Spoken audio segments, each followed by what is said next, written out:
네, 우리 오늘 신명기 말씀 통하여서 하나님의 말씀을 함께 듣겠습니다. 우리가 계속해서 이 십계명의 말씀들을 함께 나누고 있습니다. 이 십계명의 말씀은 하나님께서 하나님 나라 백성들이 어떻게 살아야 하는지에 대해서 하나님의 뜻과 하나님의 법을 우리에게 가르쳐 주신 말씀이죠. 그래서 이 십계명은 뭐 이렇게 구약의 이스라엘에게만 해당되는 계명이 아니라 신약의 교회에게도 해당이 되고, 그래서 우리 교회도 이 십계명의 말씀을 이해하고 또 우리 삶에서 지켜나가야 할 필요가 있음을 말씀을 드렸습니다. 특별히 우리가 이제 1계명부터 살펴보면서 이 4계명을 같이 함께 나누고 있습니다. 이 4계명은 이 안식일을 지켜서 거룩하게 하라는 말씀이시죠. 그런데 이 4계명을 우리가 오늘까지 해서 이제 네 번째 나누고 있는데요. 이 4계명을 좀 길게 우리가 살펴보는 이유가 있다고 했어요. 왜 그러냐니까 이 4계명이 표면적으로 나타날 때는 일하지 말라라는 이 계명으로 나타났기 때문에 우리가 이 말씀을 받아들이는 데 있어서 오해가 많다고 했어요. 그래서 이제 단순히 일하지 말라고 하신 의미를 살펴야 되는데 그냥 그 말 고지곳대로 일하지 말라 이것만 딱 이제 받아들여서 여러 가지 이제 많은 오해도 생기고 또 불편함도 생기고 해가지고 이 4계명 자체에 대해서 오해가 많다고 했습니다. 그래서 이 오해를 좀 우리가 바로잡기 위해서 이 말씀을 제대로 이해할 필요가 있다고 이야기를 했죠. 또 이 4계명은 그 계명 자체가 약간 복잡한 이 국면이 있다고 했어요. 왜 그러냐니까 하나님께서 이 4계명을 가르치실 때 구약에서 이스라엘 백성에게 4계명을 가르치는 방식과 또 신약에서 예수 그리스도께서 오셔가지고 교회에게 이 4계명을 가르치시는 내용이 바뀌었다고 했습니다.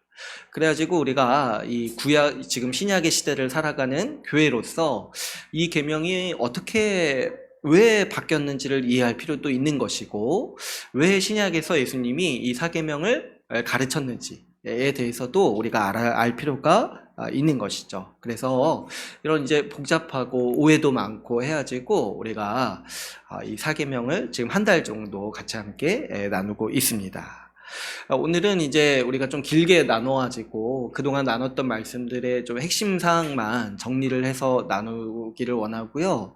또 그러면서 또 오늘날 우리가 이제 안식일 대신에 주일을 지키는데 우리가 이 주일을 어떻게 하면은 잘 보낼 수 있는지에 대해서도 우리가 같이 함께 나누고자 합니다.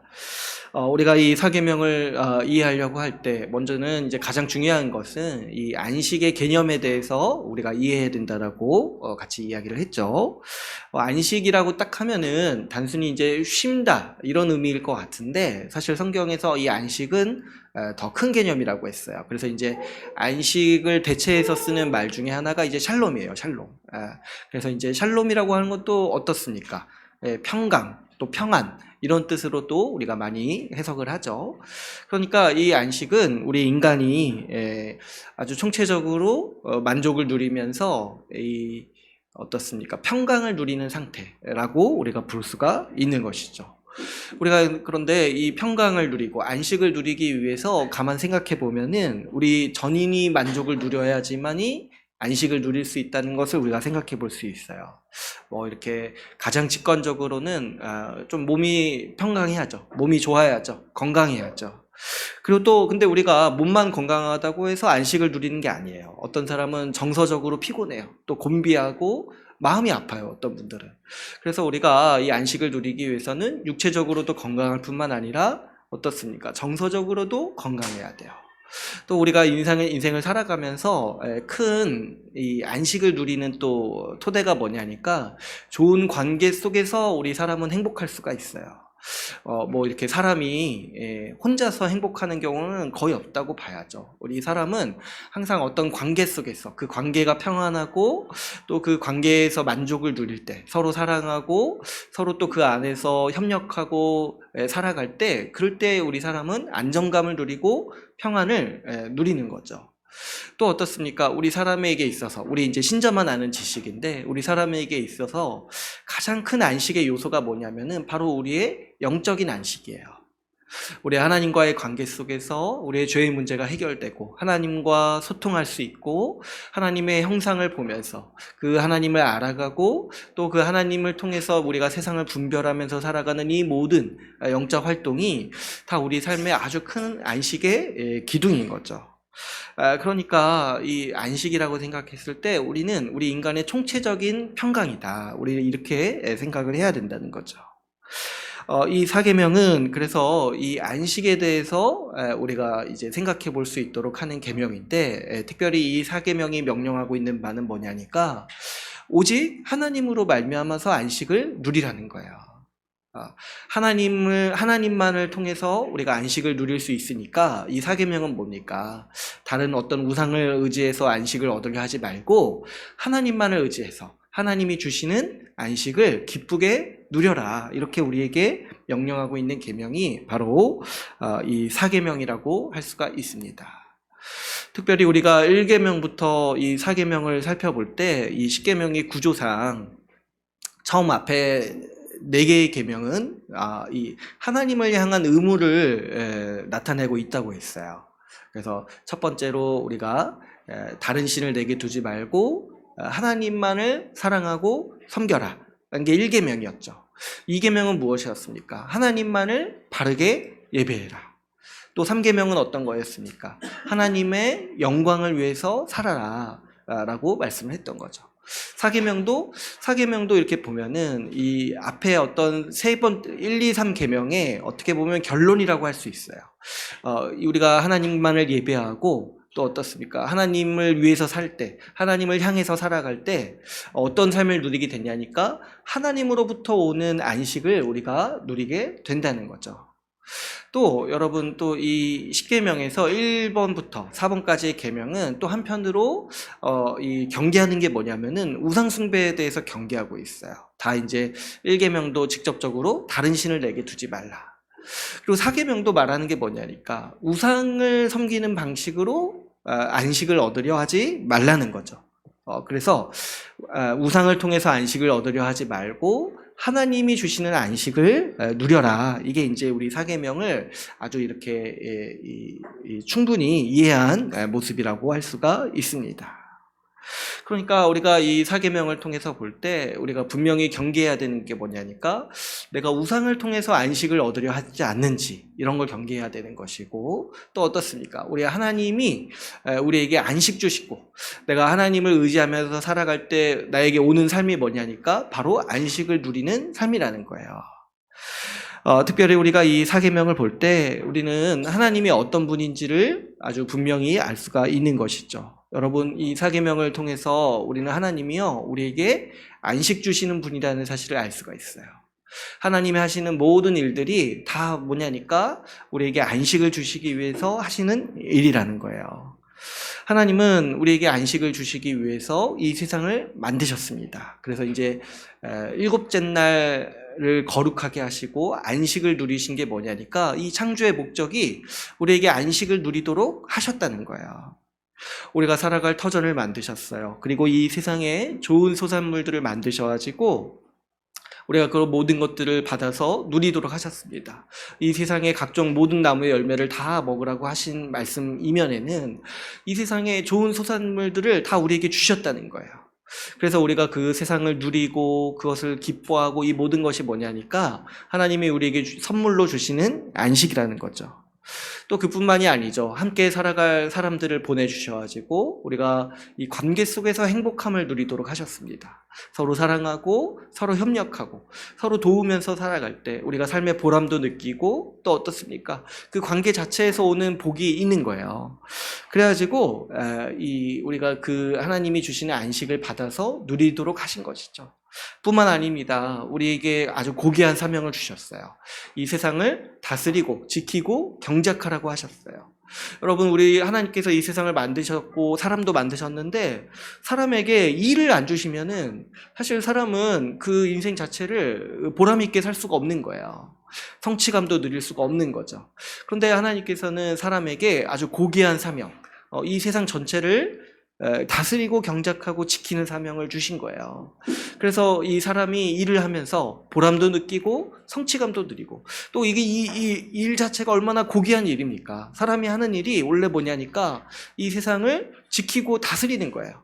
하나님이 만드신 세상이 아름답잖아요. 그런데 그 아름다운 세상을 더 아름답게 가꿔가는 역할을 하는 것이 바로 이 사람의 역할이라는 거예요.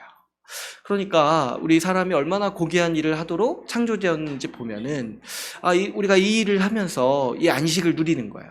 이 보람된 일을 하고 고귀한 일을 하면서 우리 인생이 정말 가치 있구나, 이런 마음을 우리가 느끼면서 살아가는 거죠. 그런데 이제 안타깝게도 이 죄로 말미암아서 이 안식이 깨졌던 거예요. 이 세상도 저주를 받고 사람도 저주를 받아지고, 이 사람도 이제 어떻게 살아가냐니까 이 고귀한 삶을 살도록 지음받았는데 이 자기만을 위해서 살아가게 되는 거예요, 이기적으로. 그러니까 이 삶 자체가 아주 이 죄의 저주의 모습인 거죠. 그리고 이 세상 자체도 이 가시덤불과 엉겅퀴를 냈다고 했어요. 그러니까 원래 좋은 소산물들을 누리는 세상이었는데 이 세상에 이제 악한 면들도 생기게 되는 거예요. 그래서 이제 우리의 안식이 깨졌다라는 문제가 생긴 거죠. 그러나 그럼에도 불구하고 우리 하나님이 하시는 일이 뭐냐니까, 우리에게 안식 주시기 위해서 어떤 일을 하셨다고 했습니까? 바로 우리를 구원하시기 위해서 일하신다는 거예요. 예수 그리스도를 보내셨어요. 우리 예수 그리스도를 십자가에 죽게 하심으로써 우리의 죄 문제를 해결해 주셨습니다. 이 죄 문제의 해결을 여러분 우리가 구원이라고 얘기하는데, 또 안식의 차원에서 보면은 우리의 안식을 회복시켜 주신 일인 거예요. 우리를 의인이라고 선언을 하셨을 뿐만 아니라 하나님의 자녀로 삼으셨죠. 그래서 어떻게 하셨냐니까, 이제는 우리가 하나님의 돌보심과 인도하심을 따라서 살아가도록 하신 거죠. 또 이 관계도 회복해 주셨는데, 교회라는 이 공동체에 속하게 해주셔가지고 한 몸 된 그 관계를 누리게 하심으로써 이 관계 안에서 만족하도록 하신 것도 우리 주님이 회복하신 안식이죠. 또 어떻습니까? 하나님 나라를 상속으로 주셔가지고 이제 우리가 소망이 있어요. 미래를 소망하면서 살아가도록 하신 것도 뭐냐니까 우리에게 안식을 회복하신 주님의 일인 것이죠. 그러므로 우리가 이 모든 일을 볼 때 우리가 하나님이 어떤 분이신가 보면은, 하나님은 우리에게 안식 주시는 분이라는 거예요. 우리에게 안식을 주시기 위해서 처음에 이 세상을 만드셨을 뿐만 아니라 우리에게 안식을 주시기 위해서 지금도 우리를 위해서 일하고 계신 분이 바로 우리 하나님 아버지라는 거예요. 그러므로 우리는 이 하나님으로 말미암아서 안식을 누립니다. 하나님 말이 우리 안식의 원천인 거예요. 그래서 이제 우리 신앙의 선배 중에 이런 한 유명한 말이 있는데, 그게 뭐냐니까, 하나님을 떠나서는 절대 안식이 없다는 거예요. 하나님을 떠나서는. 우리가 최고로 안식을 누리는 때가 언제냐니까, 우리가 이제 마지막 날에 하나님의 얼굴을 마주대할 때 이제 우리가 최고의 안식을 누리게 된다는 거예요. 여러분, 우리가 이제 분명히 알게 되는 지식이 뭐냐니까, 우리가 하나님으로 말미암아서 우리 인간이 최고로 안식을 누린다는 거예요. 여러분, 우리 한번 생각해 보면 우리 사람이요, 안식을 누리지 못하는 대표적인 상태가 대표적으로 이 세 가지가 있어요. 뭐가 있냐면, 첫 번째로 우리 육신이 아픈 거예요. 육신이 아픈 거. 병이 있으면은 안식을 누리기 힘들죠. 근데 여러분, 이 병의 본질은 사실은 죽음이에요. 죽음. 우리 사람이 죽기 때문에 병도 경험하는 거예요. 그러니까 이 병으로부터 시작해서 죽음에까지 이르는, 우리 신체에 이르는 이 죄의 영향 때문에 우리 사람은 안식을 못 누리죠. 또 어떻습니까? 우리 지난 시간에도 얘기를 했지만은 우리 사람이 성경에도 그렇고 안식을 누리지 못하는 대표적인 상태가 뭐냐니까 가난이에요. 가난.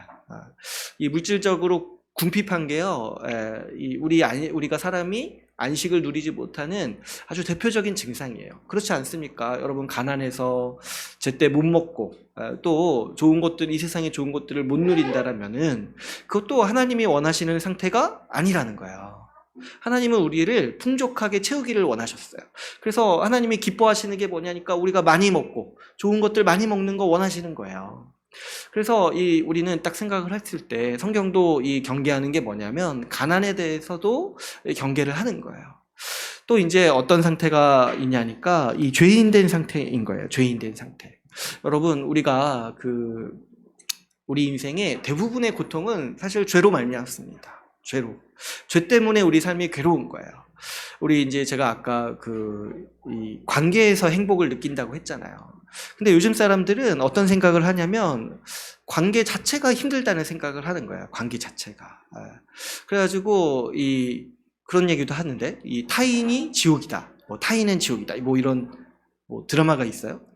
웹툰도 있고. 이거 원래 저기 철학자가 한 말인데, 샤르트르라고 한 말인데, 어떻게 그걸 따와가지고, 타인이 지옥이다. 이런 얘기를 하는 거야. 근데 이게 뭐냐니까, 관계가 괴롭다는 거야, 관계가. 그러니까 이제, 나 혼자 독보적으로 이렇게 살고 싶은데, 다른 사람에게 얽매여 살아가는 삶 자체가 괴로우니까, 이 타인이 지옥이다. 이렇게 이제 얘기를 하는 거예요.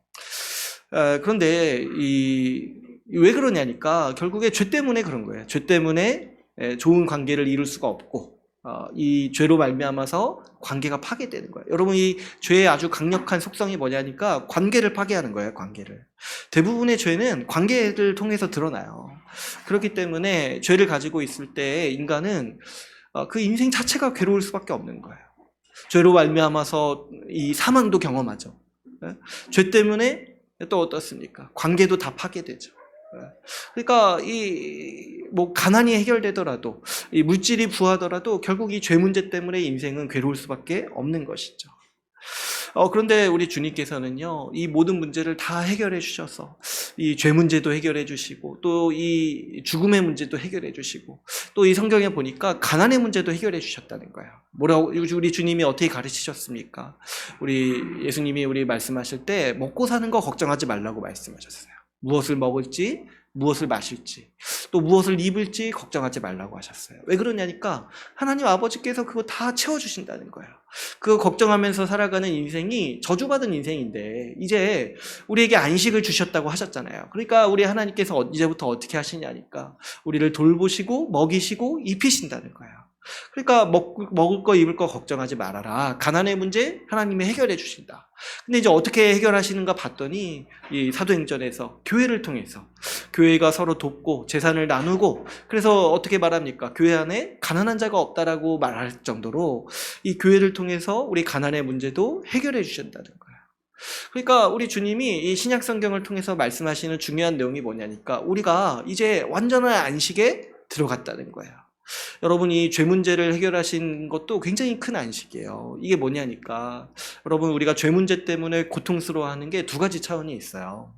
첫 번째로는 우리가 죄를 지을 때마다 우리가 본능적으로 어떤 걸 경험하냐면 이 죄 때문에 벌 받을 것에 대해서 두려움이 있어요. 죄 때문에. 왜 그러냐니까 이게 우리 모두가 양심이 있잖아요. 그죠? 근데 양심이 하는 기능이 뭐예요? 아무리 성경도 모르고 하나님을 모르는 사람도 죄를 지으면 두려워요. 왜냐니까 벌 받을 것 같은 의식이 있는 거예요. 그래가지고 이 양심이 살아있어가지고 이 하나님 모르는 사람도 죄 때문에 고통스러워하는 거예요. 왜냐하면 두려워요. 미래가 두려워요. 공포스러워요. 그래서 이제 이 양심을만 봐도 이 하나님께서 우리를 이런 이제 이 하나님의 질서 아래서 만드셨구나는 걸 알 수가 있어요. 그래서 여러분 아이들도 아무것도 모르잖아요. 그런데 아이들도 잘못을 하면은 두려워해요. 부모가 아무리 안 혼내도 아이들에게 뭐가 있냐면 두려움이 있어요. 이 벌에 대한 두려움이 있어요. 그런데 여러분 우리 주님께서 복음을 통해서 우리에게 말씀하시는 게 뭐냐니까 이제 우리에게 죄로 말미암은 형벌이 없다는 거예요. 그러니까 이게 얼마나 큰 안식입니까? 우리에게 죄로 말미암은 형벌이 없다는 거예요. 왜 그러냐니까 예수 그리스도께서 우리를 대신해서 형벌 받으셨기 때문이라는 거예요. 그래서 우리가 이제 미래를 두려워하지 않게 되고 양심의 괴로움 없이 살아갈 수 있게 된 게 뭐냐니까 우리가 이제 죄에 대한 책임이라든지 죄에 대한 형벌을 이제 받지 않는 자가 되었다는 거예요. 이게 얼마나 우리에게 큰 안식의 소식인지 모르겠어요. 뿐만 아니죠, 여러분. 우리 주님께서 하신 일이 뭐냐니까 이제 우리가 죄를 극복하고 죄와 싸우도록 하신 능력을 우리에게 주셨다는 거예요. 죄의 가장 큰 괴로움이요, 죄 그 자체가 우리 인생을 괴롭히는 거예요. 우리가 살면서 겪는 고통과 괴로움이 다 죄로부터 기인합니다. 여러분 잘 한번 생각해 보세요.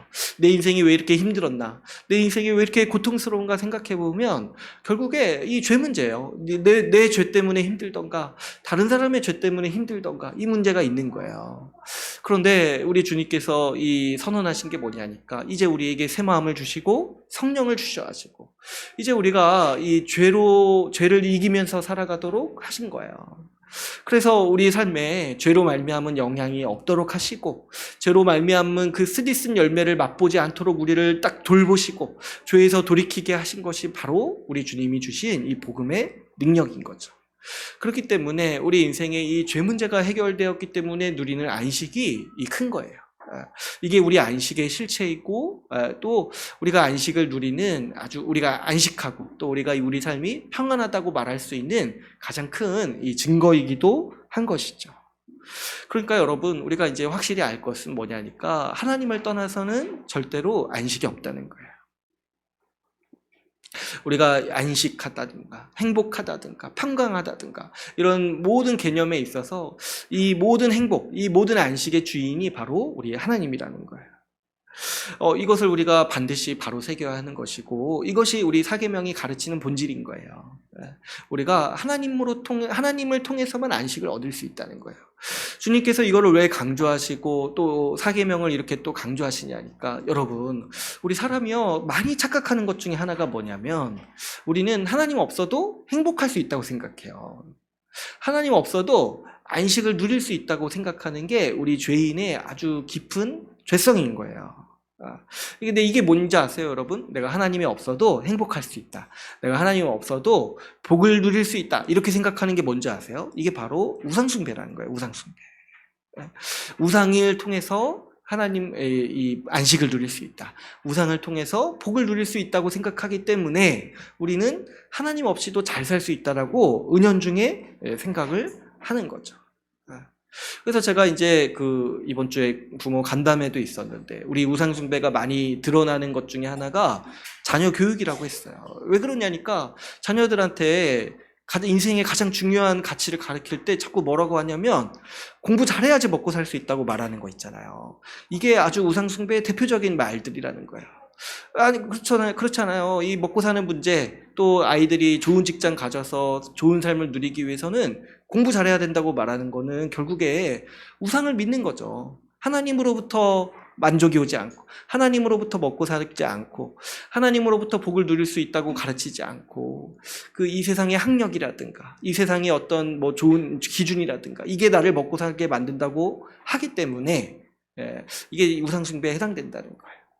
그래서 이거를 너무 쉽게 빠져드는 거예요. 여러분, 교회에 다니는 부모님들도 자녀들은 우상에게 맡겨요. 보니까 일주일 내내 이렇게 우상숭배의 가치관, 우상숭배하도록 하고, 너 공부 잘해서 먹고 살아야 돼 이렇게 말하고, 일주일에 한 번 교회 보낸다고 해서 그게 하나님을 섬기는 게 아니라는 거예요.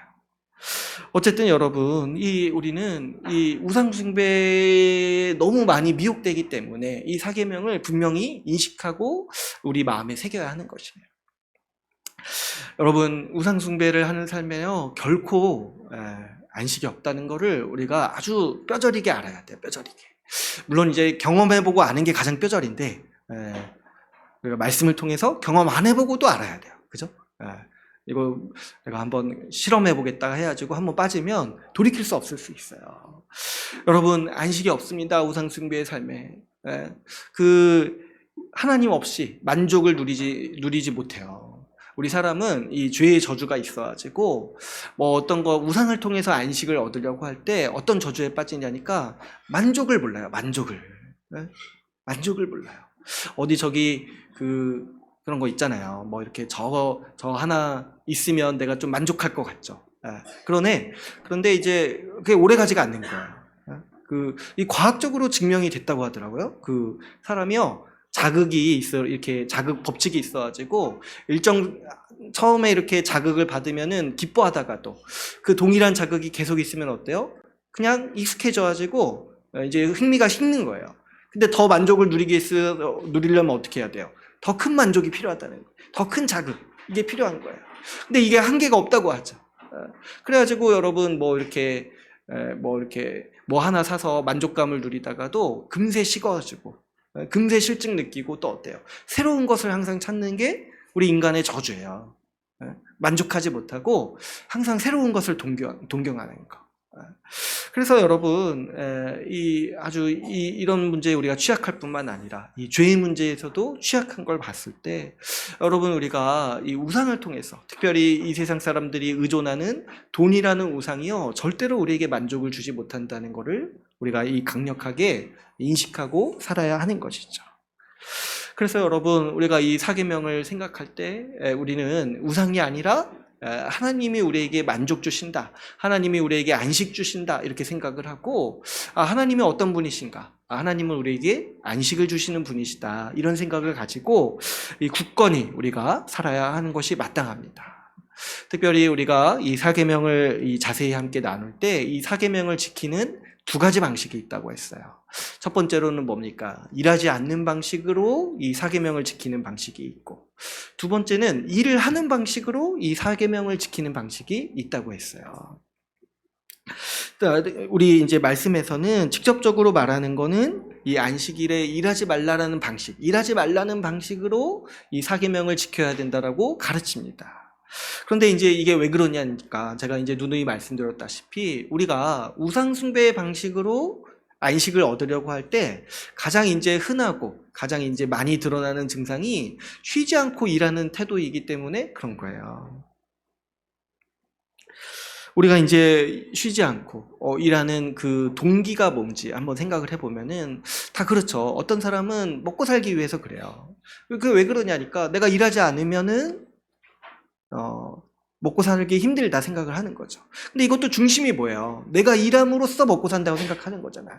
하나님이 아니라, 하나님이 나의 쓸 것을 공급해 주시는 것이 아니라 내가 일해서 먹고 산다고 생각하는 중심이 있으니까 자꾸 이제 우리가 쉬지 않고 일하게 된다는 거예요. 또 한 가지 동기가 있는데 뭐냐니까, 그건 탐욕이에요, 탐욕. 내가 더 많이 일해가지고 내 복을 더 증대시킬 수 있다, 내가 더 큰 안식을 누릴 수 있다 생각을 하는 거죠. 그래서 이제 쉬지 않고 일하는 거죠. 근데 이것도 그 중심에 뭐가 있습니까? 하나님이 내 안식을 주시는 게 아니라 내가 어떻게든 먹고 살아야, 내가 어떻게든 열심히 일하면 그 소산물, 그 어떤 내 일한 결과를 통해서 내 삶을 더 복되게 할 수 있다, 내 나름의 계획으로 이렇게 생각을 하는 거죠. 그런데 이제 성경에서 말하는 게 뭐냐니까, 이렇게 사는 게 어리석다는 거야. 어리석다. 그게 뭐냐니까, 네 계획이지 하나님 생각은 다르다는 거야. 이러한 삶의 태도가 다 뭐로부터 오냐니까, 우리의 안식이 하나님이 아니라 물질이라든지 나 자신이라든지 이 우상을 통해서 안식을 얻으려고 할 때 나오는 우리 아주 흔한 삶의 태도가 뭐냐니까, 쉬지 않고 일한다는 거예요. 그래서 우리가 먼저는 주님께서 일하지 말라고 하신 말씀의 의미를 잘 생각해 볼 때, 여러분, 우리가 일을 하는 태도에 대해서도 점검을 해봐야 되는 것이고, 우리가 쉬지 않고 일하는 어떤 자세가 있다라면은 그 마음의 동기를 봐야 돼요. 동기를. 내가 정말 염려와 걱정 때문에 그렇게 하는 것인가, 또 아니면 탐욕 때문에 그렇게 하는 것인가를 보고 이 두 가지를 경계해야 하는 것이 마땅합니다. 염려를 경계해야 하는 것이고 탐욕을 경계해야 돼요. 이 두 가지가 다 뭐냐면 우상 숭배하는 사람에게 나타나는 대표적인 정서예요. 염려 아니면은 이 탐욕. 우리는 그런 것이 없도록 해야 되는 것이 마땅한 거죠. 그러니까 사실은 이 사계명은요, 단순히 이제 쉬는 것만 또 생각을 해야 되는 것이 아니라 우리가 이제 직장에서 일하는 태도에 대해서도 생각을 해봐야 된다는 거예요. 여러분, 한번 생각해 보세요. 우리가 일하면서도요, 이렇게 일할 수 있어요. 염려와 걱정으로 일할 수 있어요. 염려와 걱정으로. 그러면은 우리가 일하면서도 염려와 걱정으로 일하면은 이렇게 내가 며칠 쉰다고 해도 사실은 그 중심에 염려가 있다라면은 사실은 뭐예요? 사계명을 어기고 있는 것이죠. 하나님께서 우리를 먹이시고 입히시고 내 쓸 것을 공급해 주신다라고 생각하지 않고 그냥 내가 벌어서 먹고 사는 거야. 그래가지고 어떻게 합니까? 이런 생각이 우리 중심에 있으면 내 직장이 내 생명인 거예요. 응? 내 직장을 내 생명처럼 여겨요. 왜냐면 실제로 먹고 사는 문제가 이 직장에 달려있다고 생각하니까 그런 거예요. 이게 참 신기해요. 제가 예전에 그 직장에 사표를 낸 적이 있는데, 그것도 벌써 몇십 년 전입니다. 몇십 년 아니고 한 십몇 년 전이죠. 근데 그때 제가 어떤 생각이 들었냐니까, 진짜 자살하는 것 같은 느낌이 드는 거예요. 직장에 사표를 냈는데. 그래서 왜 그런가 이제 생각을 해보니까 저도 은연중에 그런 생각이 있는 거야. 내가 이제 직장 다녀서 먹고 산다는 생각이 있었던 거야. 그래가지고 아무튼 우리가 그런 생각을 하기가 쉬워요. 내가 이래서 먹고 산다. 하나님이 아니라 내가 이래서 먹고 산다. 그래서 내 직장이 나를 먹여 살려준다. 근데 이렇게 살게 되면 어떻게 되는지 아세요? 그 삶의 중심이요, 하나님께 충성하는 건 줄어들고 직장에 충성하게 돼요. 내 마음과 생각과 힘과 뜻을 다해서 어떻게 사냐니까 내 직장에 충성해요. 이게 참 미묘해요. 우리가 직장 생활 성실히 해야 되는데 어떤 사람들 그 잘 보시면은 그 직장을 자기 생명처럼 여겨가지고 직장에 그 마음을 온전히 다해서 충성하시는 분들이 있어요.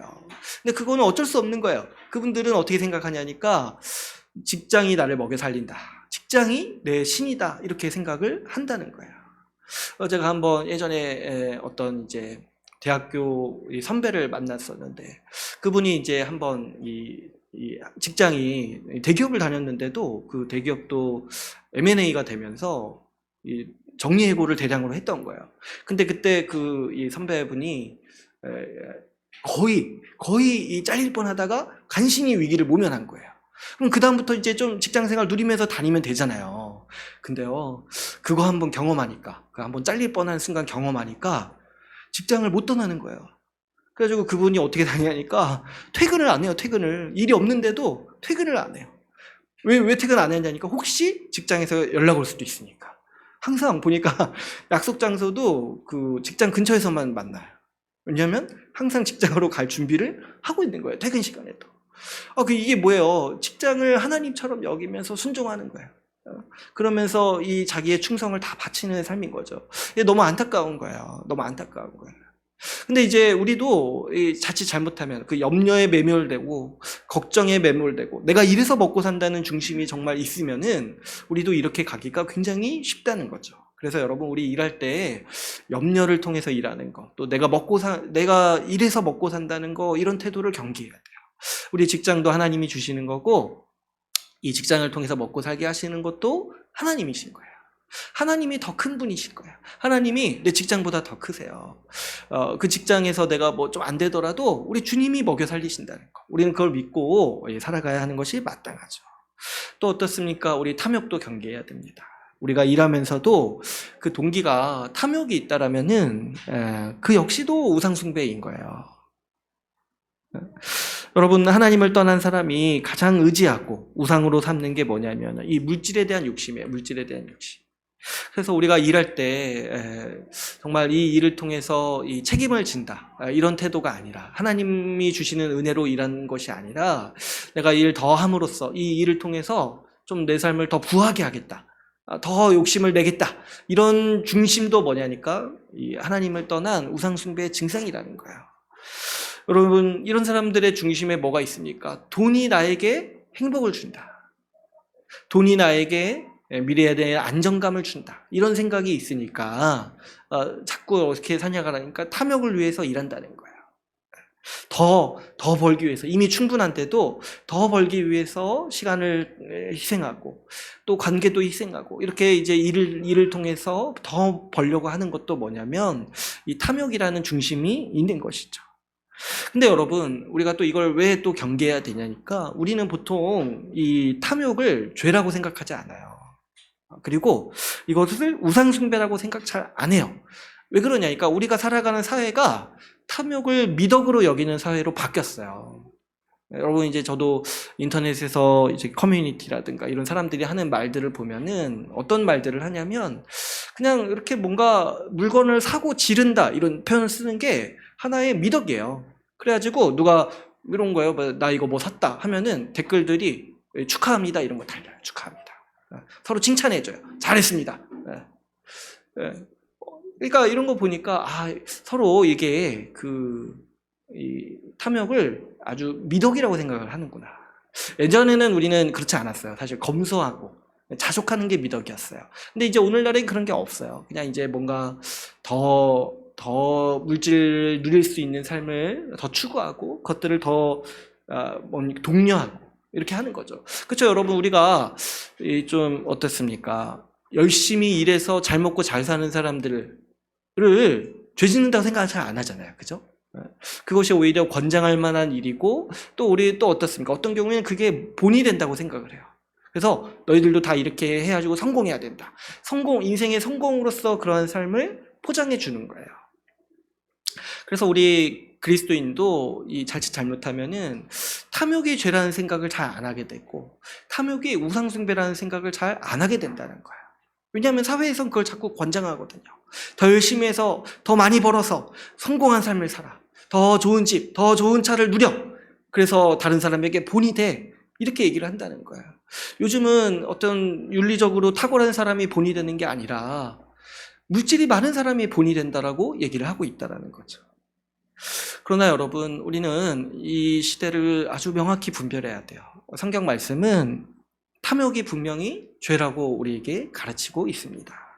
우리가 이제 십계명 말씀을 살펴보고 있는데, 십계명의 10번째 계명도 뭐냐면은 탐욕이 죄라는 거예요. 우리 21절 말씀 한번 볼까요? 그 5장 21절 말씀 한번 보시면 한번 읽어볼게요. 시작. 내 이웃의 아내를 탐내지 말지니라. 내 이웃의 짐이나 그의 밭이나 그의 남종이나 그의 여종이나 그의 소나 그의 낙이나 내 이웃의 모든 소유를 탐내지 말지니라. 네. 그러니까 십계명의 10번째 계명이 뭐냐면 탐욕이 죄라는 거예요. 탐욕이. 네. 또 뭡니까? 우리 그 성경 말씀에서도 탐욕에 대해서 경계하고, 또 특별히 탐욕의 대상으로 나타나는 돈에 대해서 굉장히 많은 말씀들이 있어요. 신약 성경도 그렇고, 예수님도 말씀하신 내용 가르침을 보면은 돈에 대한 가르침이 거의 3분의 1 이상이에요. 근데 이제 그 중에 이제 하나, 우리 한 말씀 한번 찾아서 보면은 디모데전서 6장 10절 한번 볼게요. 디모데전서 6장 10절.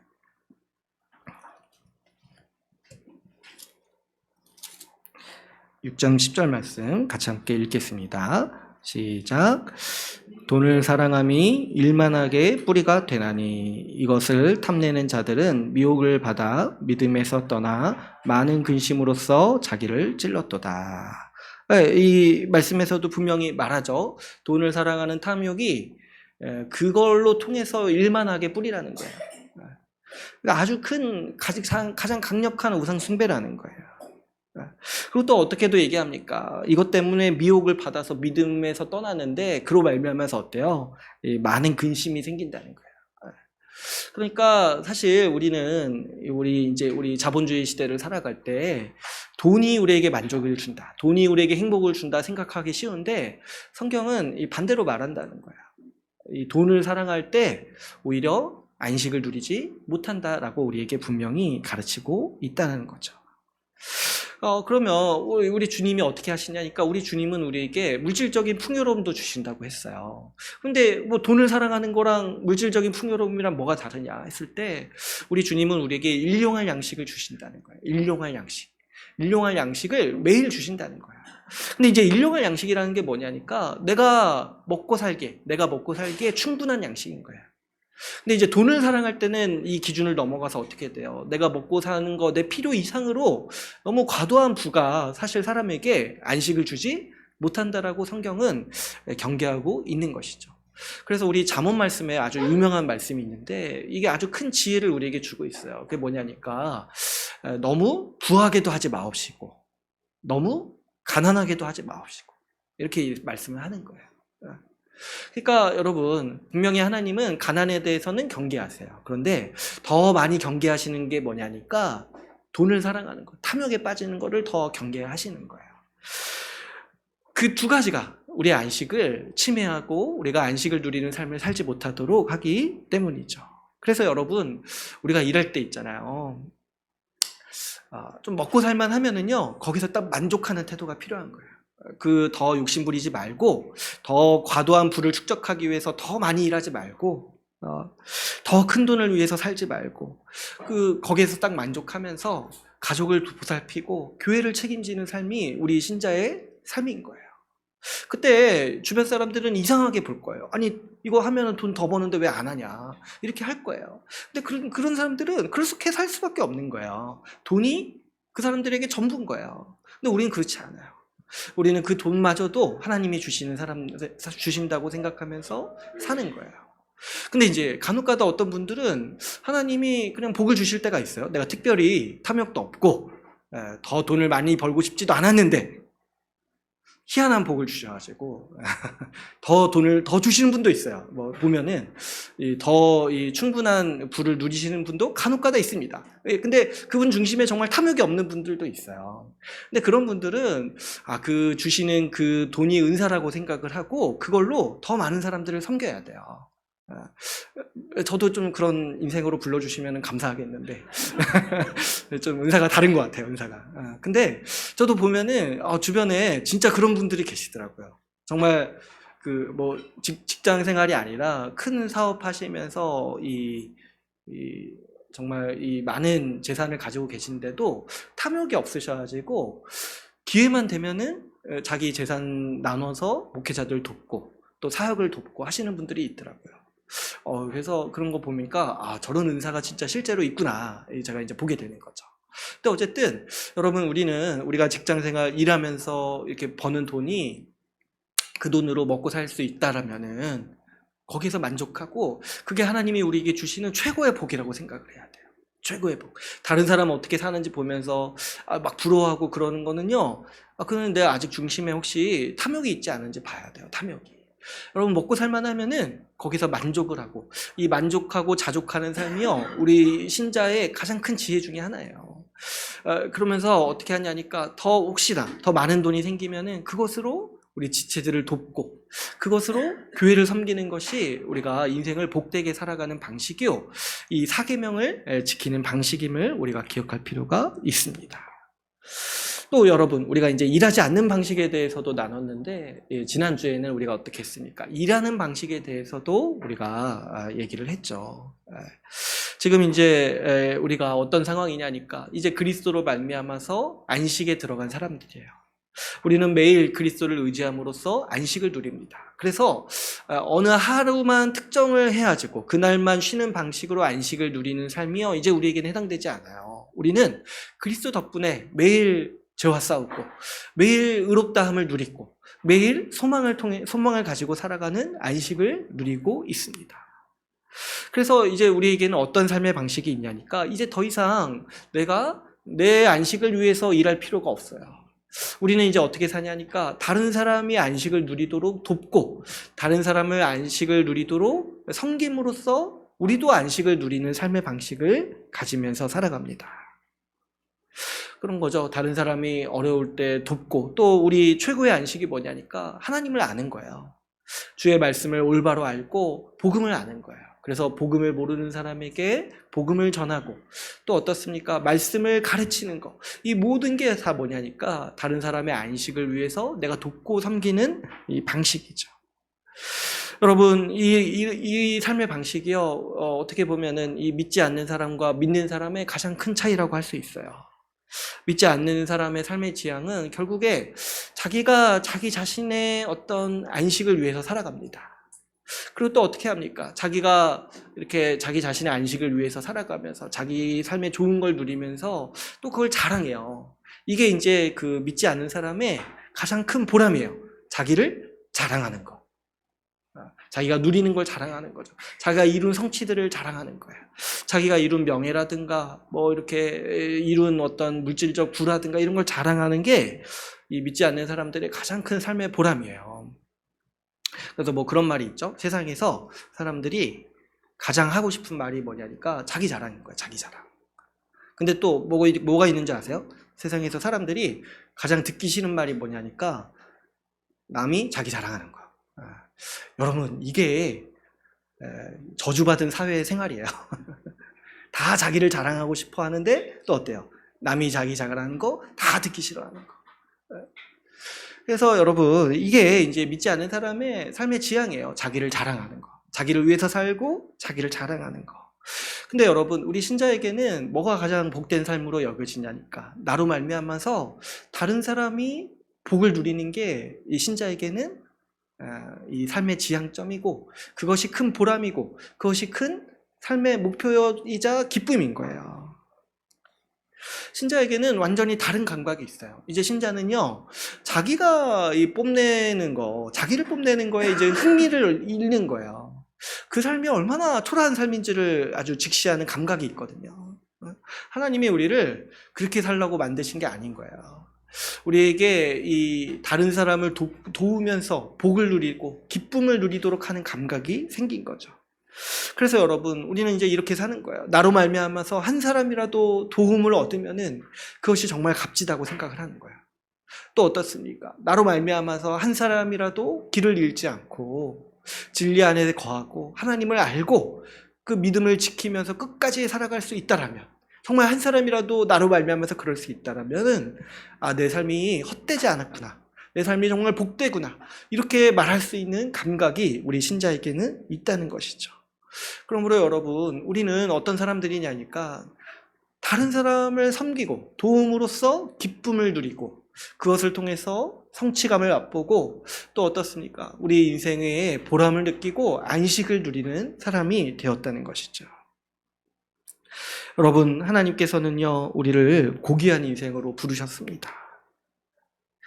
지난 시간에 또 이 말씀을 드렸지만은, 사람을 세상을 다스리고 경작하는 자로 지으셨는데 그 사람이 자기 안위만을 위해서 살아간다라면은요, 그거는 온전히 자기의 그릇대로 살지 못하는 거예요. 그러니까 그 인생이 자꾸 허무하게 느껴지고 아무리 좋은 건 누려도 만족을 못하는 거예요. 하나님은 우리 인생을 더 크게 지으셨어요. 더 많은 일을 기여할 수 있게 하시고 세상을 이롭게 하는 사람으로 우리를 만드셨어요. 주님은 우리에게 새 마음도 주시고 또 어떻습니까? 은사도 주셔가지고 다른 사람을 돕는 삶을 살도록 하셨습니다. 이 은사를 우리가 생각해 볼 때, 은사는 어떤 겁니까? 이 교회와 지체들을 도우라고 주님이 주시는 이 그리스도의 능력인 거예요. 그래서 이 은사는요, 결국에 언제 우리가 발견할 수 있냐면, 우리가 다른 사람을 돕고자 하는 삶을 살 때 내가 특별히 그 중에 잘하는 게 있는 거예요. 그러면서 우리가 하늘의 은사를 발견하게 되는 거예요. 그래서 여러분, 근데 은사뿐만 아니라 이 재능이라는 단어 있잖아요. 재능. 여러분, 그 재능과 은사가요, 그 헬라어에서 같은 단어예요. 같은 단어. 영어에서 기프트라고 쓰잖아요. 그 영어에서 은사 어떻게 번역하냐니까 기프트라고 번역해요. 그러니까 원래 이 재능이라는 것도 뭐냐면, 하나님께서 그 재능을 사용해서 다른 사람을 도우다, 세상을 이롭게 하라 라고 주신 의미에서 재능이라고 얘기를 하는 거예요. 그러니까 믿지 않는 사람들은 그 재능을 자기를 위해서 사용해야 하니까 이 빛이 바라는 거예요. 근데 원래 재능도 그렇고 은사도 그렇고 하나님께서 아주 그것을 영광스럽게 사용하는 방식을 주시는 게 뭐냐면은, 그 재능과 은사를 통해서 다른 사람을 이롭게 하는 거예요. 다른 사람을 섬기는 거예요. 그럴 때 여러분, 우리는 다른 사람을 효과적으로 도울 수 있어요. 그 은사로 섬길 때 받는 사람들은요, 하늘의 위로를 받습니다. 아주 이 쩔쩔매는 문제도 어떤 사람에게는 그 문제를 해결할 수 있는 은사가 있어가지고 단번에 이렇게 해결을 하는데, 그 은사의 섬김을 받을 때 상대방은 어떤 느낌을 받냐면은, 예수님이 나를 도와주셨구나, 예수님의 능력으로 돕는 거니까요. 그래서 이 은사를 사용하면서 섬길 때 우리는 많은 성취를 이룰 수가 있어요.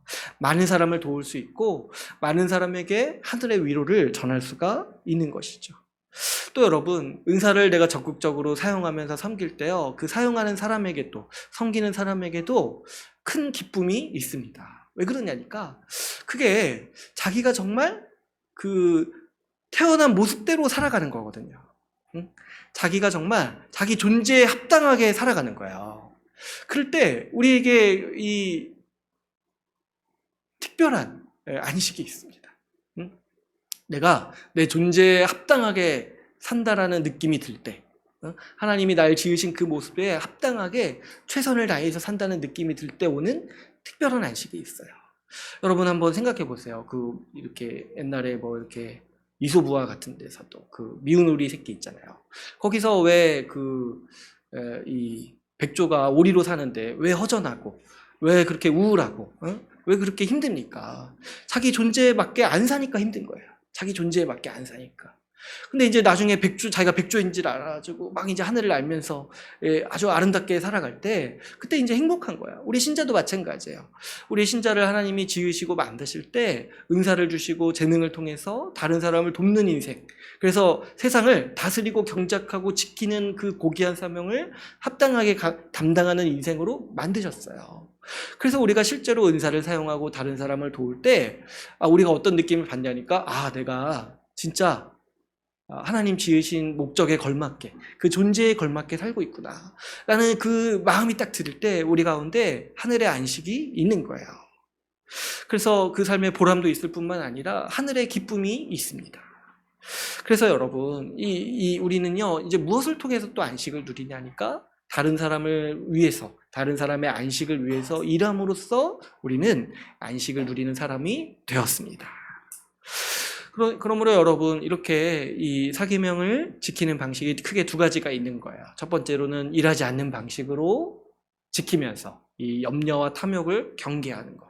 또 어떻습니까? 두 번째로 일하는 방식으로 이 안식을 누리는 방식이 분명히 있는 것이죠. 그러면 이제 오늘 마지막으로 그러면 이제 이 안식일 계명에서 하나 남은 주제가 있어요. 그게 뭐냐니까 특정한 날에 대한 계명인가요? 특정한 날에 대한 계명. 이 안식일 계명에서 보면은 안식일을 구별해서 지키라고 말씀을 하잖아요.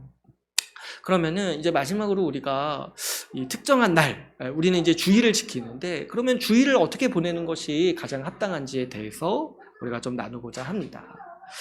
여러분 제가 지지난주에 이제 말씀을 드렸던 것 같은데 이제 결론으로 말씀을 드리면 우리에게 이제 더 이상 어떤 특정한 날을 지키는 규정은 없다고 했어요. 그러니까 안식일을 구별해서 지키라고 했는데 이제 더 이상 특별한 날을 지키지 않아도 된다는 거예요. 왜 그렇습니까? 이제 더 이상 안식일 하루를 정해서 안식을 누리고 지키는 방식이 이제 우리한테는 없다는 거예요. 왜 그러냐니까 우리가 그리스도로 말미암아서 날마다 안식을 누리는 사람이 되었기 때문이죠. 그래서 여러분 교회도 실제로 이 안식일 계명 안 지킵니다. 안식일은 원래 언제예요? 이 토요일이죠. 토요일. 그러니까 여러분 토요일에 우리가 뭐 특별히 안 하잖아요. 그 토요일을 뭐 따로 구별하지 않잖아요. 그러니까 이거 자체가 뭐냐면 교회가 이 안식일 규정에서 이제 자유로워졌다라는 걸 우리가 지금 누리고 있는 거죠. 근데 여러분 여전히 또 우리 삶에 뭐가 있냐니까 우리한테 이 주의를 지켜야 된다라는 생각이 있습니다. 그런데 이제 이것도 우리가 잘 생각해 봤을 때 이 성경에서 주의를 특별히 구별해서 지키라라는 계명은 없어요. 그래서 제가 이제 말씀을 드렸지만 주일에 뭐 일한다고 해서 그게 죄는 아니에요.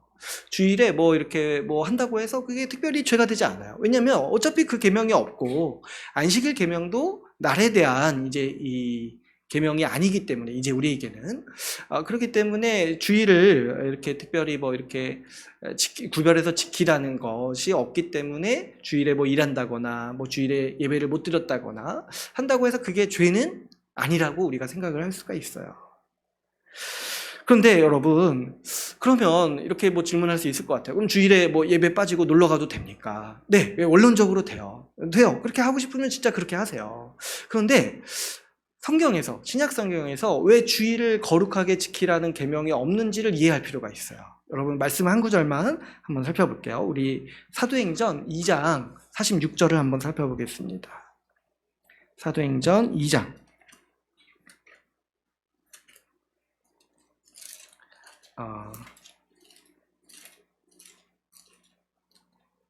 46절 말씀. 제 성경책에는 190페이지예요. 같이 한번 읽어보겠습니다. 사도행전 2장 46절 말씀 읽어볼게요. 시작. 떡을 떼며 기쁨과 순전한 마음으로 음식을 먹고.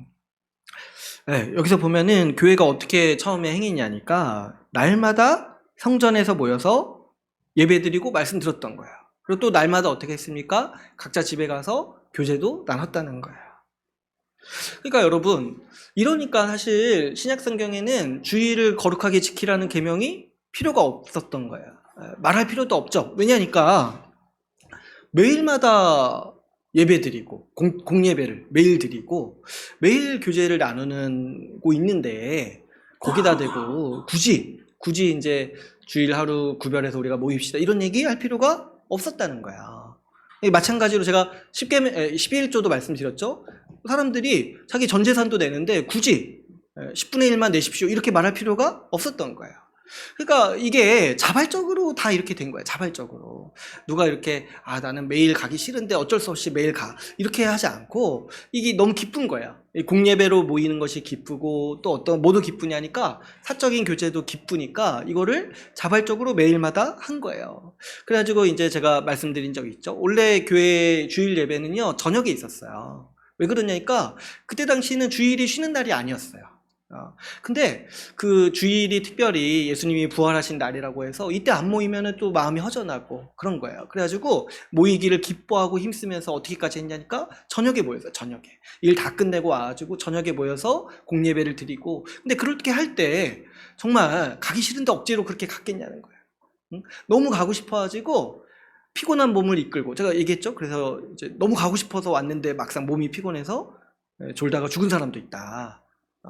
그게 이제 왜 그러냐니까 억지로 간 게 아니라 정말 억지로 뭐 이렇게 안 지키면은 이거 안 지키면은 너 죽는다 이런 게 이거 때문에 두려워서 간 게 아니라 그 자리에 가는 게 너무 소망되고 기쁜 거예요. 그거 자체가 안식인 거예요. 그래가지고 이 초대교회는 원래 교회는 매일마다 이 말씀을 들으면서 말씀을 배울 때 기쁘니까 그것을 통해서 안식을 누리고 또 이렇게 교회로 모일 때 어떻습니까? 우리 사랑하는 지체를 만나는 게 너무 기쁘니까 공예배 때도 보고 또 어때요? 집에서도 서로 초대해가지고 매일마다 날마다 그렇게 했다는 거예요. 그러한 삶이 이걸 왜 자발적으로 했겠습니까? 이거 왜 억지로 뭐 매일마다 모이라는 계명도 없는데 왜 이렇게 자발적으로 했습니까? 그게 이제 기쁜 거예요. 그게 너무 좋은 거예요. 바꿔 말하면 그게 우리 삶의 안식이 된다고 생각을 했던 거예요. 공예배로 모이고 이 교제를 나누는 삶이 우리 삶의 진짜 안식이구나 이렇게 이제 생각을 했던 거죠. 네. 여러분, 그러니까 우리가 지금 주일을 지킨다고 하잖아요. 주일을 이제 이렇게 하루 날을 정해서 이제 지키는데 사실 그거 이제 주일을 지킨다고 말하면 안 돼요. 제가 생각할 때는 여러분 원래 우리는요 매일 하고 싶은 거예요. 매일. 응? 매일 공예배 드리고 싶은 거예요. 우리 원래 마음은. 근데 뭐냐니까 자제하는 거예요. 자제. 왜냐하면 이제 현실적으로 그럴 수 없는 사람들도 있으니까 자제해야지고 우리 일주일에 한 번은 꼭 이렇게 모이자 이렇게 한 것이 우리 주일에 공예배를 드리게 되는 거예요. 왜냐하면 주일이 어떻게 보면 그 날 중에 가장 상징성이 있는 날이니까 모든 날이 다 주일인데 우리 주님이 부활하신 날을 특별히 우리가 그러면 정해서 같이 모이자 이렇게 한 것이 이제 우리가 지금 지키는 주일이 된 것이죠. 그래서 우리 일주일에 하루는 꼭 한번 예배 드리자 이게 아니에요. 이게 아니에요. 원래는 뭐냐니까 원래는 매일 하고 싶은데 공예배는 어때요? 우리 다 모여야 되니까 그런데 이제 현실적인 삶의 제약이 있으니까 그러면 우리 하루 약속을 정하자 이렇게 해서 모이게 된 게 주일 공예배라는 거죠. 그러니까 사실 주일을 지킨다라고 하면 안 되고 절제한다고 해야 돼. 절제. 원래는 매일 하고 싶은데 지금 이제 어쩔 수 없는 상황이 있기 때문에 우리가 이제 절제해서 일주일에 한 번 주일 공예배로 모이는 거예요. 그래서 만약에 어떤 분이요, 이렇게 주일에 피치 못할 사정으로 예배를 못 드리고 못 지킬 수도 있습니다. 근데 그렇다고 해서 그게 이제 죄가 아니라고 했어요. 왜냐니까 그런 분은 아마 평일에 말씀 듣고 교제할 거예요. 그죠? 그러면서 이 주일에 빠지지 않는 거 어쩌다 이렇게 한번 빠지는 게 죄는 아닌 거죠. 근데 여러분 이걸 한번 잘 생각해 보셔야 돼요. 어떤 분이요 평일에도 말씀 안 듣고 말씀을 통해서 안식을 못 누리고 또 교제도 안 해요. 근데 그러면서도 주일도 안 지킨다? 라면은 이런 사람에게 사실 주일 지키라고 명령할 필요가 없어요. 이런 삶의 태도가 있다라면은 이거는 어차피 안 믿을 사람일 확률이 가장 큽니다. 주일 지키는 문제가 아니라 주일 공예배에 나오는 게 별로 안 기쁜 거잖아요. 그게 정말 기쁨과 소망으로 나오는 게 아닌 거잖아요. 지금 오늘 말씀에서 말하는 교회의 모습, 그 신자의 모습이랑 차이가 너무 크지 않습니까? 매일마다 하고 싶어가지고 어떻게든 그 자리에 가려 하고 힘써서 매일마다 이렇게 모였는데 그리고 또 자제해서 지금 주일 하루만 이렇게 지키기로 했는데 그것조차도 나에게 힘겨운 짐이 된다라고 한다라면은 사실은 그런 분에게 주일을 지키라고 권면할 필요가 저는 거의 없다고 봐요. 그런 분에게는 예수 믿으라고 얘기해야 돼요. 예수 믿으라고. 예수님 믿어서 참된 안식이 뭔지를 알라고 얘기를 해야 돼요. 그러므로 여러분, 우리가 이걸 잘 생각해야 돼요. 어떤 분들은 또 반대로 주일에 교회 모임에 잘 나오십니다. 또 교회에 잘 오세요. 근데요, 그거 자체를 너무 힘들어하는 분도 있어요. 예배가 너무 힘들고 괴로운 거예요. 말씀 듣는 게 너무 지루하고 괴로워요. 전혀 소망도 안 돼요. 근데 뭐 어떻게 누구 따라가면서 또 뭐 이렇게 안 가면 좀 약간 꺼림칙해서 와서 그냥 자리에 앉아 있는 거예요. 뭐 지체들과의 교제도 너무 힘들고 괴로워요. 그냥 이제 가장 원하는 게 빨리 예배 끝나고 빨리 집에 가서 내가 하고 싶은 거 하고 싶어요. 그러면 여러분, 이런 만약에 태도, 이런 마음가짐이라면 그러면 그게 도대체 무슨 인생인지 곰곰이 생각해 봐야 돼요. 여러분, 내가 예수 믿는다 하면서도 주일 한번 공예배 드리는 게 정말 힘들다면은 정말 그게 인생이 정말 뭔지 한번 생각을 한번 해보세요. 그게 정말 하나님으로부터 오는 안식을 누리는 삶인가? 이걸 좀 한번 의심해 봐야 돼요. 내가 한 번도 주님으로 말미암아서 누리는 안식을 맛본 적이 없구나. 그러니까 주일 공예배도 힘들고 그런 거예요. 그러니까 여러분, 이게 주일 예배를 지킵시다 이렇게 말하는 게 사실은 낮은 수준의 그 어떤 권면인 거예요. 낮은 수준의 권면. 그렇게도 사실은 원래 말할 필요가 없어야 되는 거죠. 그런데 정말 우리 마음가짐이 정말 주일 공예배를 기뻐하는 마음이 없다라면 우린 그거를 한번 돌아봐야 돼요. 왜 그런가? 왜 그런가? 지금 너무 이 중심이 다르지 않습니까? 우리 처음 초대교회랑 날마다 공예배로 모이고 날마다 교제를 나눴는데 그것을 또 기뻐했는데 그 사람들과 우리가 지금 너무 다르다면은 지금 우리는 뭐가 좀 이상하다는 거죠. 그러므로 여러분, 우리 주일 공예배를 어떻게 대하고 준비하는가에 따라서 우리 이 안식에 대해서 내가 어떻게 생각하는지 그 중심이 드러나기 마련인 것이죠. 안식이 하나님으로부터 온다는 사실을 믿고 그 하늘의 안식을 누리는 사람에게 주일 공예배는 소망이 되는 날이고 어떻게든 그 참여하기 위해서 자발적으로 힘쓰는 날인 거예요. 그러나 반대로 이 하나님으로부터 오는 안식이 무엇인지 모르는 사람에게 주일은 단지 귀찮은 날, 빠지면 죄책감만 느끼는 날, 그래서 어쩔 수 없이 가는 날, 그냥 이렇게 받아들여지기 마련인 거죠. 그러니까 여러분, 우리는 이 안식 계명을 생각할 때 다른 것이 아니라 우리 뭐 나가고 안 나가고 지키고 안 지키고 이 문제가 아니라 우리 중심을 생각을 해봐야 하는 것이죠. 여러분, 우리는 우리 이 주일 공예배를요, 안식의 절정을 누리는 시간으로 생각을 해야 돼요. 안식의 절정을 누리는 시간. 여러분, 우리 안식의 가장 큰 부분이 뭐냐니까 하나님을 만나는 거예요. 하나님을 만나는 거. 하나님의 말씀을 듣는 그 시간 자체가 우리에게 안식인 거예요.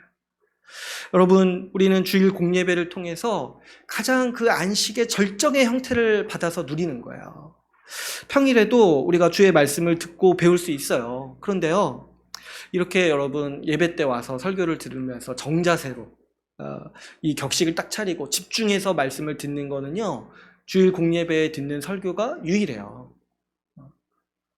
근데 여러분, 우리가 이렇게 딱 앉아서 말씀 들을 때 어떤 마음으로 듣냐니까 오늘 하나님이 무슨 말씀 하실까 이런 기대와 소망과 마음으로 듣잖아요. 근데 이게 왜 그러냐니까 실제로 하나님께서 이 예배를 우리 가운데 허락하실 때 이렇게 계획을 하신 거예요. 이 예배, 공예배를 통해서 하나님이 공적으로 말씀하신다라고 이렇게 아예 이제 이 계획을 하신 거죠. 그래서 우리 신학의 선배들이요, 이 신앙 고백서를 이렇게 만들 때 어떤 내용도 이렇게 만들었냐면 우리가 언제 하나님의 말씀을 듣냐는 거예요. 우리가 언제 하나님의 음성을 듣는가 했을 때 그 질문에 대한 답이 뭐냐니까 우리는 설교 시간에 목사의 가르침과 설교를 통해서 하나님의 음성을 듣습니다. 이렇게 대답하는 게 답이에요. 이걸 이제 아이들에게 어렸을 때부터 가르치는 거죠. 우리가 하나님의 음성을 어떻게 듣습니까? 하나님의 말씀을 어떻게 듣습니까? 그죠, 여러분? 물론 이제 내가 기도하면서도 하나님의 뜻을 이해할 수 있어요. 근데 이거는 약간 이제 내가 나한테 말하는 듯한 느낌도 좀 들잖아요. 그죠? 근데 물론 그렇게 하나님이 인도하시기도 하십니다. 그런데 공적으로 하나님이 다른 사람의 입을 통해서 공식적이고 권위를 가지고 말씀하시는 그 순간이 설교 시간이 유일한 거예요. 그래서 여러분, 우리가 이 주일 공예배를 통해서 하나님의 말씀을 공적으로 정식으로 듣는다, 이 생각이 있어야 하는 것이죠. 그만큼 그래서 이 주일 공예배는 하나님의 얼굴을 직면하는 자리이고, 그 하나님의 말씀을 아주 직접적으로 또 선명하게 듣는 자리라고 우리가 할 수 있는 것이죠. 이 말씀을 들을 때 우리는 안식을 누립니다. 여러분, 이 부분을 잘 생각하셔야 돼요. 말씀 듣는 게 우리의 안식이에요. 왜 그러냐니까. 여러분, 그 말씀을 잘못 알아서 하나님에 대해서 오해하면은요, 우리 인생이 괴로워요. 우리 삶이 망치는 거예요. 제가 유대인들 율법 오해해가지고 어떻게 사는지 중간중간 말씀드렸잖아요. 그 안식일 계명 잘못 해석해가지고 그 안식일에 병 걸리면은 병도 못 고치고 그냥 그렇게 사는 거예요. 괴롭게 사는 거예요. 그게 뭐냐니까 말씀을 오해해서 그렇게 사는 거예요.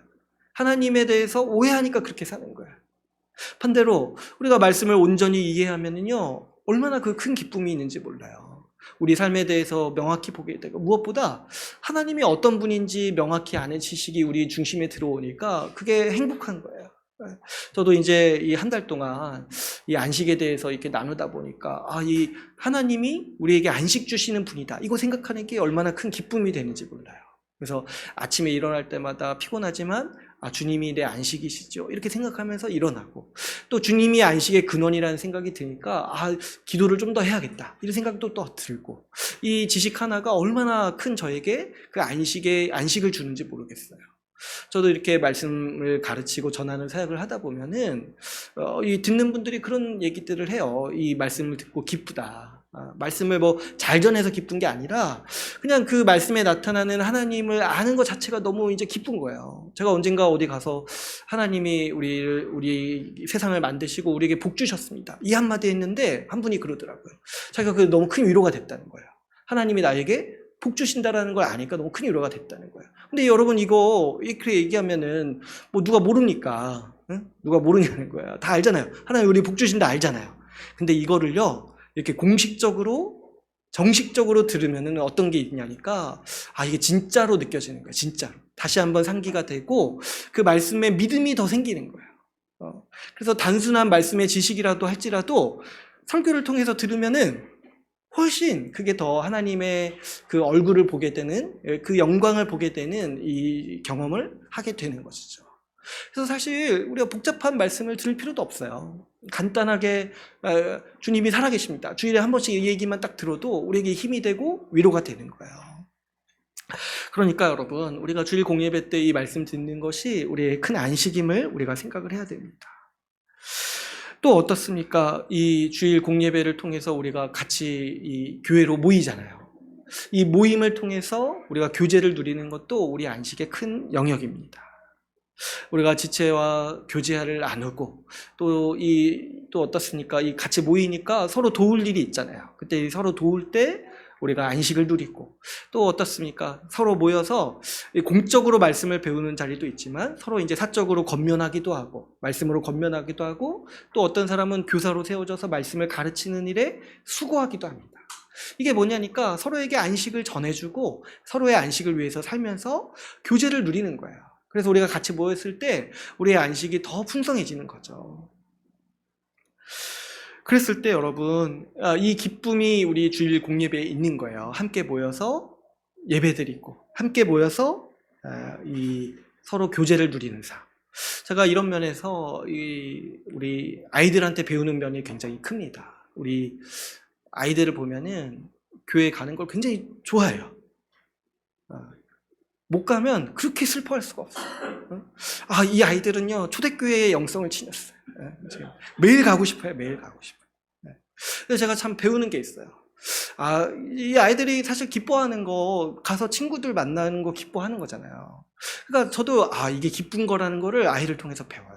이 사람들 만나서 교제하는 게 정말 기쁘구나. 인생의 행복이 여기 있구나. 사람들 만나서 교제하고. 근데 모여서 뭐 하냐면은 뭐 제가 보기엔 벌써 별로 재밌어 보이지 않은데 그냥 같이 뭐 하는 게 이게 정말 좋은 거예요. 그래서 아이들이 얼마나 그 교회 가기를 좋아하고 또 준비를 그렇게 하는지 몰라요. 준비를. 오늘 아침에도 제가 제 아이한테 혼났어요. 왜 아빠 빨리 준비 안 하냐고. 빨리 일어나서 지금 왜 이렇게 늦게 일어나냐고. 저한테 제가 누워있는데 와가지고 자기는 준비 끝냈는데 왜 아직도 자고 있냐고. 저한테 이제 얘기하는 걸 딱 들으면서 아, 주의 말씀이구나 이렇게 생각하는 거예요. 여러분, 이런 면을 볼 때 우리가 주일 공예배에 모이는 거는요, 기뻐서 모이는 거예요. 기뻐서 모이는 것이고 그것이 우리 삶에 아주 중요한 기쁨인 거예요. 중요한 안식인 거예요. 그래서 이거를 너무 하고 싶어서 모이는 거지, 이거 안 가면 뭐 벌 받아서, 이거 안 가면 뭐 이렇게 그래서 하는 게 아닌 거예요. 이 기쁨을 모른다면은 정말 우리 신앙에 대해서 생각해 봐야 돼요. 내가 정말 제대로 믿고 있는가? 내가 정말 하늘로부터 오늘의 안식을 받아서 누리는 사람이 맞는가? 내 성정이 정말 바뀐 사람이 맞는가 생각해 봐야 돼요. 여러분, 우리는 이 안식, 이 주일 공예배를요, 우리 최고의 안식, 우리 가장 절정의 안식을 누리는 날로 생각을 하고, 그래서 여러분 어떻게 해야 되냐니까 우리는 이 주일 공예배를 준비해야 됩니다. 특별히 여러분, 우리는 좋은 컨디션으로 또 그리고 좋은 마음가짐으로 나올 수 있도록 준비해야 돼요. 여러분, 세상 사람들이 최고의 안식이라고 생각하는 게 뭡니까? 뭐 이렇게 하루 정해서 하는 게 뭐가 있겠어요? 뭐 이렇게 제가 보니까 이 세상 사람 믿음 없는 분들이 최고의 안식이라고 여기는 거는 여행인 것 같아요. 여행. 여행 가는 걸 굉장히 좋아하고, 실제로 여행 가서 돈도 많이 쓰니까 또 기쁘잖아요. 많이 누리잖아요. 그러니까 또 여행을 어떻게 보면 최고의 안식기로 누리는 것 같아요. 근데 그래서 여러분, 이 믿음 이렇게 사람들이 여행 가려고 얼마나 많은 준비를 합니까? 재정도 준비하고, 계획도 하고, 또 상상도 하고, 소망도 하고, 또 당일에 아프지 않도록 자기를 잘 관리하고, 좋은 컨디션으로 비행기 타서 누릴 수 있도록 잘 관리하잖아요. 근데 여러분, 우리에게 최고의 안식이 뭐냐니까 주일 공예배라는 거예요. 주일 공예배. 그래서 우리도 주일 공예배를 준비해야 돼요. 주일 공예배에 좋은 컨디션으로 참여할 수 있도록 우리 생활 습관을 바꿔야 하는 것이죠. 또 어떻습니까? 이 주일 공예배에 나아가서 또 깊이 있게 교제하고 다른 사람 섬길 수 있도록 또 뭡니까? 준비해야 돼요. 다른 사람에 대해서 생각해야 되고, 뭐 필요한 거 없을지 또 고민해야 되는 것이고, 준비해야 돼요. 이 날을 최고로 보낼 수 있도록 준비해야 돼요. 그래서 여러분, 우리가 이제 마음을 좀 이렇게 바꿨으면 좋겠어요. 또 혹시 이런 지식이 그동안 좀 이제 좀 없어가지고, 주일 공예배 약간 피곤하다, 이런 생각 좀 있을 수 있어요. 근데 우리가 좀 이제 마음가짐도 바꾸고 해야지고, 여러분, 반대로 한번 생각해 보세요. 주일 공예배 없으면 행복해요? 예? 행복해요? 그러면, 그게 뭡니까? 주일 공예배 덕분에 우리 인생이 복된 거예요. 주일 공예배 덕분에 우리가 나머지 날들도 그 안식을 누리면서 살아갈 수 있는 것입니다. 그래서 여러분, 우리 이제 마음가짐을 바꿔가지고 주일에 우리 주님이 최고의 안식, 우리에게 주시는 안식을 총체적으로 우리 주일 공예배를 통해서 부어주신다 생각하고, 이제 우리 주일을 소망하면서 살아갑시다. 또 소망하기 때문에 준비하면서 살아갑시다. 말씀을 풍성하고 아주 깊이 있게 배우는 날로 삼는 거예요. 지체와 깊이 있게 교제하고 지체와 풍성한 교제를 누리는 날로 딱 삼는 거예요. 그 날을 딱 기준으로 해가지고 나머지 날들도 안식을 누리는 삶으로 살아가는 것이죠. 그래서 여러분, 주일을 최고로 즐기고 또 누리기 위해서 우리가 일주일의 삶을 준비합시다. 주일에 맛있는 거 먹어요. 주일에 맛있는 거 먹고 좋은 것들 함께 나누고 누리는 삶 날로 딱 삼는 거예요. 그래서 여러분, 우리가 이 주일에 안식을 누림으로써 나머지 날들도 충만한 안식으로 살아가기를 바랍니다. 오늘 이제 말씀을 맺겠습니다. 우리가 4번에 걸쳐서 한 달 동안 이 4계명을 함께 나누었습니다. 우리는 이 4계명을 바르게 이해함으로 하나님이 우리에게 안식 주시는 분이심을 볼 수 있게 되었습니다. 우리에게 안식 주시기 위해서 오늘도 일하시는 우리 하나님 의지하여서 날마다 안식을 누리는 우리 주의 나라 교회가 되기를 간절히 소망합니다. 오늘 말씀을 마치고 같이 기도하는 시간 갖도록 하겠습니다.